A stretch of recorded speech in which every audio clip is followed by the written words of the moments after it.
अखंड शिवसेनेसाठी राज ठाकरे, उद्धव ठाकरे आणि एकनाथ शिंदे यांनी एकत्र यावं असं मोठं विधान शिंदे गटाचे नेते गजानन कीर्तीकर यांनी केले। राज आणि उद्धव ठाकरे यांनी एकत्र आलं पाहिजे ही इच्छा महाराष्ट्रातील असंख्य शिवसैनिकांची आहे। शिवसैनिकांसाठी, महाराष्ट्रासाठी ते गरजेचं आहे असंही कीर्तीकर म्हणाले। तसेच राज आणि उद्धव ठाकरे एकत्र न येण्यासाठी अदृश्य शक्ती असल्याचंही कीर्तीकरांनी म्हटले। तर गजानन कीर्तीकर जे काही बोलले ते त्यांचं वैयक्तिक मत होतं असं रामदास कदमांनी म्हटलंय।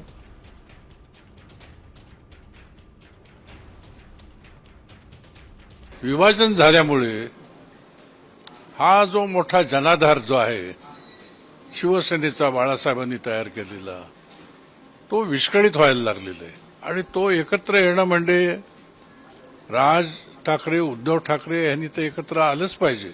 ज्या पद्धतीने एकनाथ शिंदेने बाळासाहेबांचा विचार पुढे घेऊन शिवसेना त्याचं नेतृत्व करत आहेत, त्यांच्याकडे सुद्धा जनाधार आहे शिवसेनेचा, ते देखील याच्यामध्ये सामील झाले पाहिजे। गजानन कीर्तीकर साहेब जे बोलले ते त्यांचं वैयक्तिक मत आहे, ते पक्षाचं मत नाही।